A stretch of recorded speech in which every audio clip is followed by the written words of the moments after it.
13절까지 읽겠습니다.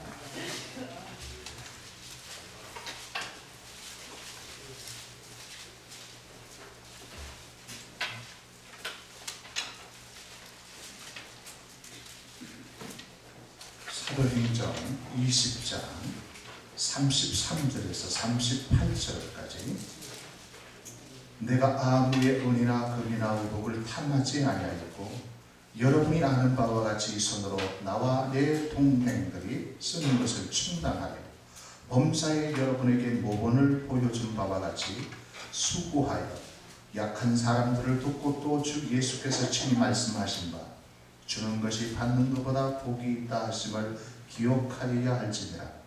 이 말을 한번 무릎을 꿇고 그 모든 사람들과 함께 기도하니 다 크게 울며 바울의 목을 안고 입을 맞추고 다시 그 얼굴을 보지 못하리라 한 말을 말미암아 더욱 근심하고 배에까지 그를 찬송하리라. 아멘. 우리는 2003년 새해를 맞이하여 예수님의 신부 단장하라는 주제로 말씀을 지금 듣고 있습니다. 말씀과 기도로 단장해야 합니다. 전도와 양육으로 단장을 해야 합니다. 그리고 섬김으로 신부 단장을 해야 합니다. 오늘은 마지막 주제인 나눔으로 신부 단장하라는 제목으로 말씀을 드리겠습니다.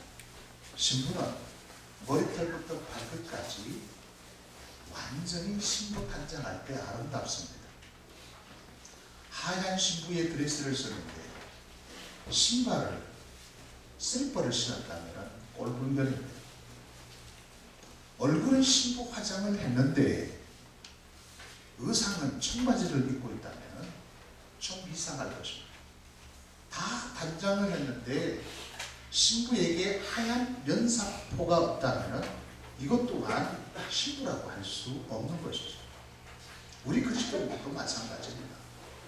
우리가 예수님의 아름다운 신부로 단장하기 위해서는 머리털부터 발끝까지 정말로 저런 사람이 예수 믿는 사람이구나, 예수님의 신부구나 라는 말을 들어야 되는 것입니다.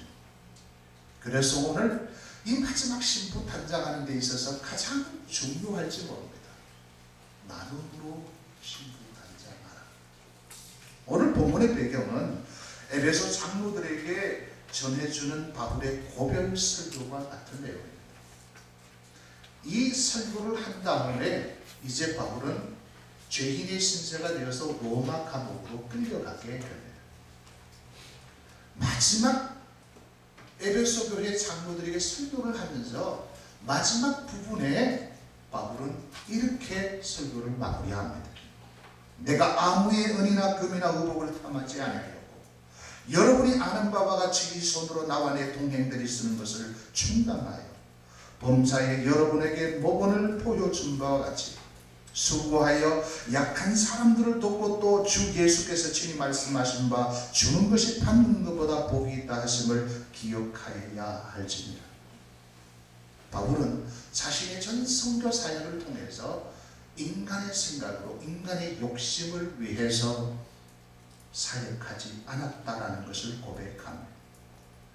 보통 사역을 하면서 물질이나 세상적인 안락함이 목적인 사람을 가지고 싹군이라고 얘기합니다.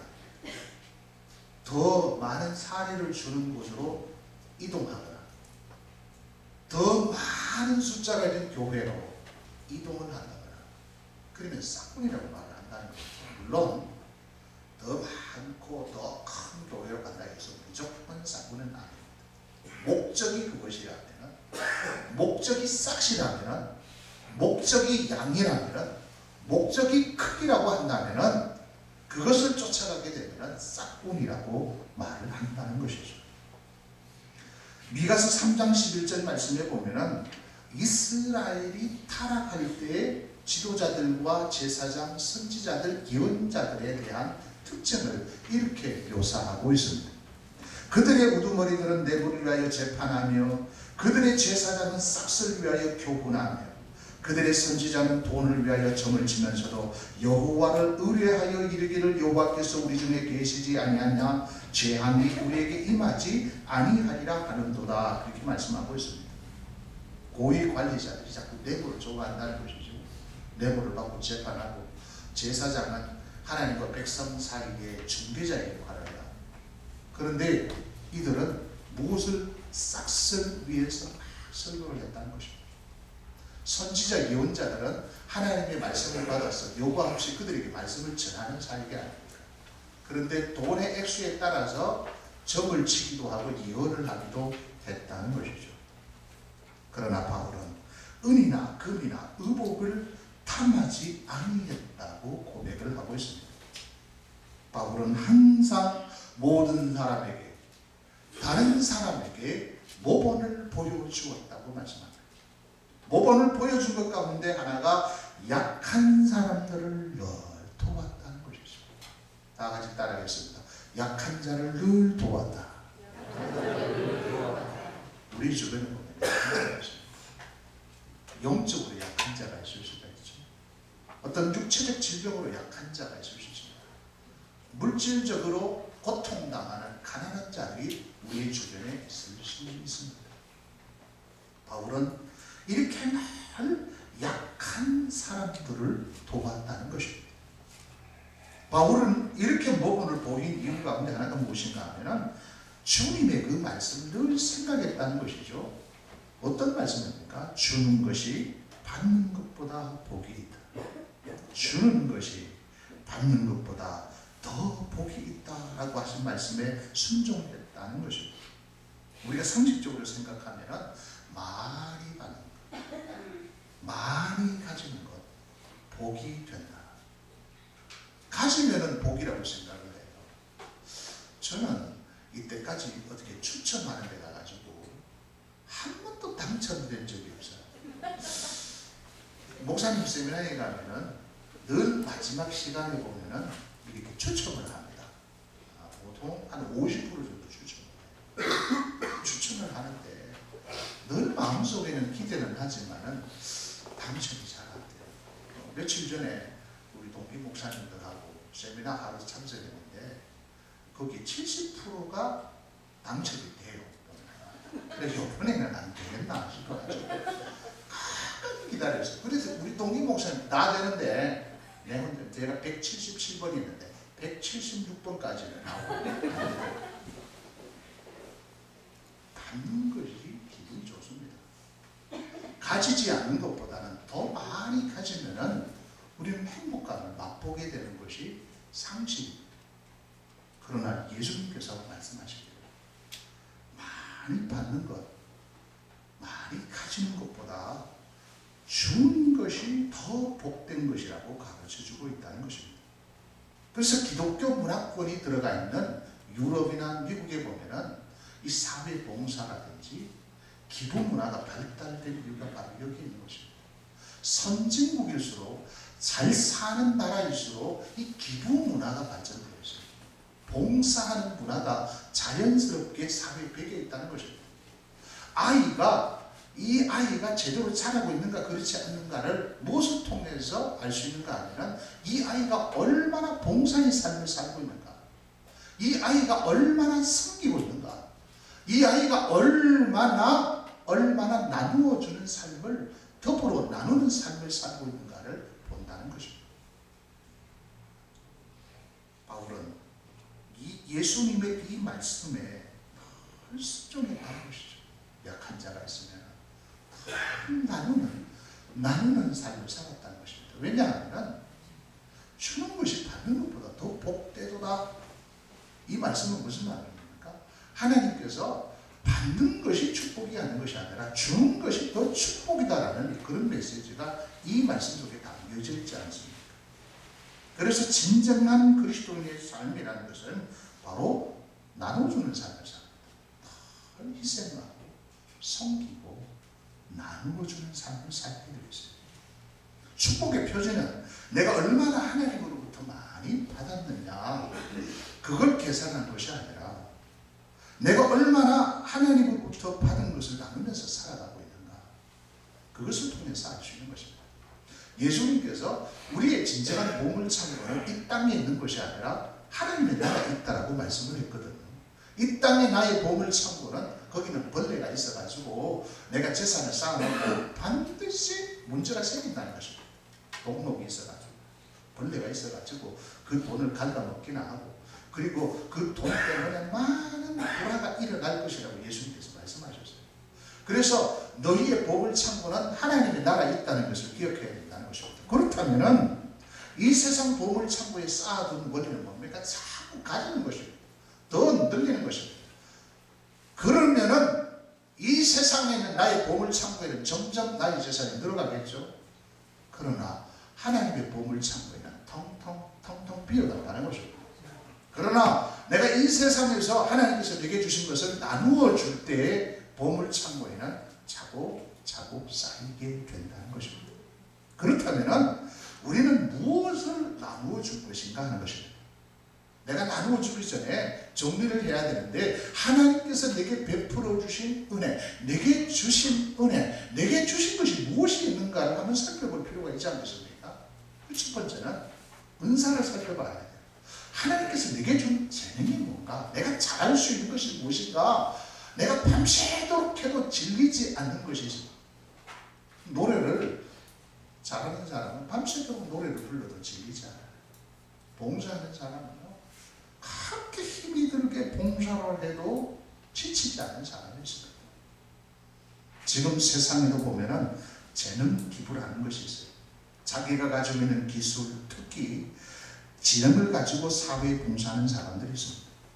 노래를 잘하는 가수들은 노래를 통해서, 운동선수는 자기가 가지고 있는 그 운동 실력을 가지고 어린아이들을 가르치는 사람들, 기술자는 자기가 잘하는 그 기술을 통해서 사회에 봉사하고 있다는 것이죠. 부산에 사는 어떤 도배업을 하는 어떤 부부는 매년마다 몇 차례씩 독거노인이나 소년 가장집에 가가지고 무료로 이렇게 도배를 해주는 그런 것을 보았습니다. 지난 연말에 시내에 가보니까 길거리에서 성악가들이, 젊은 성악가들이 모여서 아름다운 노래로, 연말이니까 캐롤도 부르고 팝송도 불러주고 가곡도 불러주고 그렇게 하더라. 이 모두가 자기가 가지고 있는 재능으로 나누는 삶을 사는 것입니다. 미국 문화는 기부와 봉사 문화입니다. 그래서 어떤 한 회사에 취직을 하려고 할 때 스펙을 보는 게 아니에요. 그 사람의 어릴 적부터 지금까지 사회에서 어떤 모습으로 기부했고 어떤 모습으로 봉사했는가를 반드시 보게 됩니다. 우리나라에도 몇 년 전에 아이들에게도 이 문화를 심어주기 위해서 봉사활동을 생활기록부에 기록하지 않습니다. 노블리스 오블레제라는 말이 있어요. 원래 이 노블리스는 닭의 이 머리에 나오는 벼슬을 의미합니다. 노블리스라는 것이 벼슬을 말하는 것이죠. 오블리제라는 것은 달간의 노른자를 의미합니다. 이 두 날을 합성해서 만든 노블리스 오블리제는 닭의 사명이 무엇입니까? 닭이 이 머리에 빨간 벼슬을 자랑하기 위해서 닭이 존재하는 것이 아닙니다. 닭은 무엇을 해야 돼요? 계란을 낳아야 된다는 것이죠. 반드시 닭은 계란을 낳아야 된다. 간단히 말하면 사회 지도층의 도덕적 의무를 반드시 사회로부터 대접을 받고 있기 때문에 반드시 거기에 보답을 해야 된다는 것입니다. 명예만큼 의무도 따라야 된다는 것이죠. 로마 귀족의 절제된 행동과 납세의 의무를 다하는 모범적 생활은 평민들에게 귀감이 되었습니다. 그래서 로마 초기 때는요, 이 귀족들이, 부자들이 반드시 이 노블리스 오블리제를 했습니다. 야, 내가 이렇게 많이 가진 거 축복인데 이걸 내가 사회에 환원을 해줘야 되지 않겠는가? 내가 부족한데 이렇게 높은 자리에 올라갔다면 그 높은 자리에서 내가 나누는 삶을 살아야 되지 않겠는가? 이것을 철두철미하게 지켜냈습니다. 그런데 시간이 점점 흐름으로 말미암아 노블리스 오블리제 이것이 로마 사회에 통하지 않았습니다. 그래서 부자들은 더 가지려고 했고 권력층들은 더 그 권력의 힘을 것들을 가지고 자기의 욕심을 채워나갔던 것입니다. 그러니까 결국 이 로마가 무너지게 된 것이죠. 우리나라에서도 뭐 사회 저명인사나 소위 상류계층의 사람들이 지금 난리가 아닙니까? 뭐 병력 기피라든지 뭐 뇌물 수수료라든지 뭐 어떤 집을 살 때 어떤 탈세를 했다든지 이런 것이 다 드러나지 않습니까? 이런 것들이 자연스럽게 우리 속에 하나의 관례로 지금 들어와 있는 것입니다. 조선 정조대왕 당시 흉년으로 인한 기근으로 식량난이 거듭이는 제주도 사람들을 위해서 이 정조왕이요 자기 전 재산을 팔아나가요. 거기에 다 이렇게 나누게 됩니다. 조선시대 때 김만덕이라는 부자는요 늘 가난한 사람들을 위해서 자기 집 앞에 큰 독을 만들어요. 그래서 늘 쌀새가마니를 거기 부어놓고 한 사람당 한 대씩 가져갈 수 있도록 그렇게 만들어 놓았다고 했습니다. 이것이 바로 노블리스 오블리제입니다. 그렇다면은 이것을 가장 완전하게 실천하신 분이 누구 계십니까? 예수님입니다. 예수님은 하나님의 그 자리를 포기하시고 이 땅 가운데 오블리제를 하셨어요. 우리를 위해서 살을 찢으시고 피를 흘리시고 우리를 위해서 완전히 희생하신 분이 바로 예수님이십니다. 그래서 그 예수님을 닮아가는 우리는 자연스럽게 이 노블리스 오블리제를 실천할 수밖에 없습니다. 나 같은 죄인 살려주셨는데요. 나 같은 죄인 살려주시고 나를 왕같은 제사장으로 불러주시고 나에게 베풀어 주신 하나님의 은혜가 얼마나 많습니까? 하나님 내게 주신 은사들이 있지 않습니까? 내게 준 재능이 있지 않습니까? 그래서 로마서 12장 4절에서 8절 말씀에 보니까 우리가 한 몸에 많은 지체를 가졌으나 모든 지체가 같은 기능을 가진 것이 아니니 이와 같이 우리 많은 사람이 그리스도 안에서 한 몸이 되어 서로 지체가 되느니라. 우리에게 주신 은혜대로 받은 은사가 각각 다르니 혹 예언이면 믿음의 분수대로 혹 섬기는 일이면 섬기는 일로 혹 가르치는 자는 가르치는 일로 혹 위로하는 자는 위로하는 일로 구제하는 자는 성실함으로 다스리는 자는 부지런함으로 긍휼을 베푸는 자는 즐거움으로 할 것이니라 그렇게 말씀하고 있지 않습니까? 은사를 주신 목적이 무엇입니까? 사용하라고 주신 거예요. 내게 주신 것은 사용하라고 주신 것입니다. 은사가 달란트가 5달란트, 2달란트 받은 정처럼 그것을 열심히 사용할 때 5달란트가 남겨지게 되고 2달란트가 남겨지게 되는 것입니다. 그러나 안타깝게도 1달란트 받은 종은 땅에 파묻어 놓았다는 것입니다. 이런 핑계 저런 핑계를 대면서 주인이 다시 오실 그날까지 그는 이런 핑계 저런 핑계로 땅에 파묻어 놓았다는 것이죠. 혹시 파묻어 놓았다는 은사가 있다면 그것을 캐내십니다. 캐내셔야죠. 그냥 누가 보든 안 보든 하나님께서 내게 베풀어 주신 은사이기 때문에 내게 베풀어 주신 재능이기 때문에 그것을 그냥 나누면 되는 것입니다. 그 다음에 두 번째로 시간을 나눌 수 있어야 합니다. 어떤 사람들은 나는 은사도 재능도 없다고 하는 사람이 있습니다. 그러나 조금이라도 건강하다면 나의 시간을 내어서 나눌 수 있지 않겠습니까? 아무리 좋은 계획, 좋은 프로그램이 있다는 할지라도 시간을 내지 못한다면 아무 역사도 일어나지 않습니다. 참석해야 되죠. 누군가가 참석해서 그 일을 진행할 때 어떤 결과가 나타나지 않겠습니까? 마가다락방에서 120명 분들이 모여서 간절히 기도했습니다. 그때 성령이 불의 혀같이 갈라지면서 성령 충만하게 되죠. 그때 초대기에 일어났던 현상을 기록한 사도행전 2장 46절 말씀에 보면은 날마다 마음을 같이하여 성전에 모이기를 힘쓰고 그렇게 말씀하고 있습니다. 초대교회 성도들은 날마다 모였다는 것입니다. 기도합시다. 기도하는 날짜에 아무도 오지 않았습니다. 하나님이 보시고 왜 기도하는 사람이 없느냐. 이런 좋은 일을 합시다. 그 날짜에 모입시다. 아무도 오지 않았습니다. 아무 역사도 일어나지 않는 거예요. 내가 가지 않더라도 되겠지. 나 하나 빠진다고 뭐 그 일이 안 되겠어. 그렇게 생각해서는 안 된다는 것입니다. 내가 시간을 해야 되지. 내가 가지 않으면 안 돼. 나 하나 빠지면 얼마나 힘이 빠질까 하고 시간을 우리가 나누어 줄 수 있어야 된다는 것입니다. 우리가 무슨 행사를 계획하고 그것을 진행하는 과정에서 사람들이 시간을 내지 않는다면, 모이지 않는다면 얼마나 힘이 빠지겠어요. 적극적으로 시간을 나누는 삶을 살아. 그 다음 세 번째로 물질을 나누어야 된다. 무엇을 나누어야 된다고요? 더 큰 소리로 무엇을 나누어야 된다고요? 물질. 사도행전 2장 45절에 보니까 또 재산과 소유를 팔아 각 사람의 필요를 따라 나누어 주려, 그렇게 말씀합니다. 재산을 다 팔아, 소유를 다 팔아 필요에 의해서 나눠줬다고 그렇게 말씀을 하고 있습니다. 나는 죄는 없고 건강하지도 못하고 바쁜 환경 가운데 있다면 나는 물질을 통해서 섬길 수 있다는 것입니다. 나눌 수 있다는 것이죠. 저는 바빠요. 너무 바빠요. 그렇지만은 내가 할 수 있는 영양권, 물질을 통해서 내가 섬기겠습니다. 나누어 드리겠습니다. 이렇게 할 수 있다는 것입니다. 우리가 아무리 좋은 계획이 있다는 할지라도 돈이 없다면, 물질이 없다면 또한 아무것도 할 수 없는 것입니다. 계획이 있다면 반드시 그곳에 물질이 따라와야 한다는 것이죠.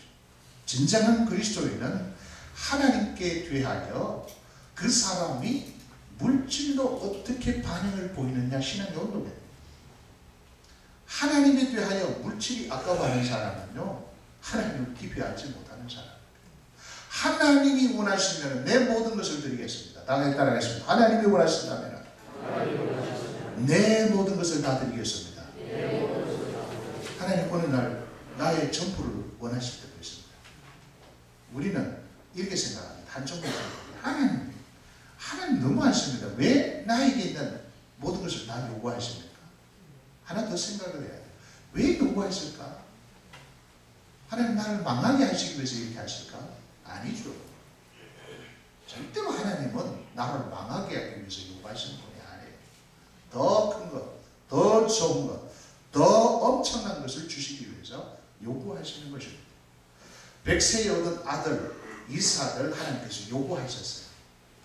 이삭은 아브라함에게 전부입니다. 하나님 전부를 요구하셨어요. 그때 아브라함은 알았습니다. 한쪽을 알았다는 거죠. 그래서 그는 조금도 망설임 없이 이삭을 올인하게 되지 않습니다. 그때 하나님께서 아브라함아, 네가 진짜 나를 사랑하죠. 네가 진짜 내게 헌신하죠. 네 믿음이 이제 완성된 것을 내가 알았다. 얼마나 놀라운 축복일까. 그 다음 마지막 네 번째, 마음을 나눌 수 있어요. 첫 번째 무엇을 나눠줘야 된다고 했어요? 내 은사, 재능을 나눠줘야 된다고 했어요. 두 번째는 뭐를 나눠줘야 돼요? 시간을 나눠줘야 돼요. 그리고 세 번째는 무엇을 나눠줘야 됩니까? 물질. 물질에 인색하면. 그리고 세 번째는 마음. 어쩌면 가장 중요한 나눔이 바로 마음의 나눔입니다. 따뜻하고 열린 마음으로 다른 사람에게 다가가는 것. 이건 마음이 통하고 마음이 통한다면 무슨 일이든지 이룰 수 있지 않겠습니까? 사도행전 2장 46절에 보면 날마다 마음을 같이 하여, 날마다 마음을 같이 하여, 같은 마음을 품었다는 것입니다. 성전에 모이기를 힘쓰고 집에서 떡을 떼며 기쁨과 순전한 마음으로 음식을 먹고, 무슨 마음으로 음식을 먹고? 순전한 마음으로 음식을 먹었다. 순전한 마음이라는 것은 불순물이 섞이지 아니한 무슨 마음이요? 욕심 없는 마음으로 함께 모였다는 것입니다. 우리가 함께 모여도 욕심이 생기면 거기에 이렇게 다툼이 일어나죠. 내가 더 많은 것을 가져야 내가 좋은 것을 가져야지.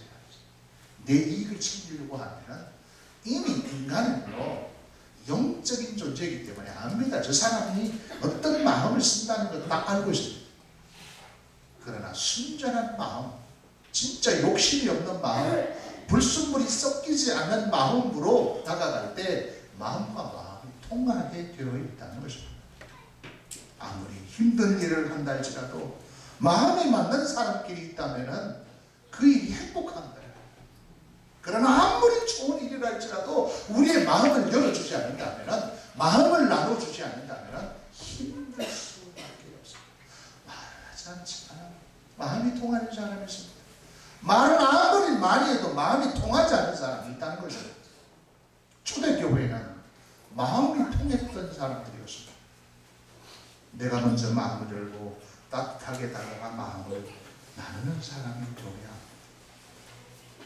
사랑하는 성도 여러분, 나눔으로 신부탄장하는 여러분 되시길 주님의 이름으로 축복합니다. 은사와 재능을 통해서 시간을 드림으로, 물질로, 특별히 여러분의 열린 마음으로 정말로 나눠드리는 그런 나눔들이 있을 때 예수 그리스도의 아름다운 신부가 되어지는 것입니다. 할렐루야. 오늘 오후 시간에 결단의 시간을 가지려고 했는데 또 오전 일을 마치면 또 가시는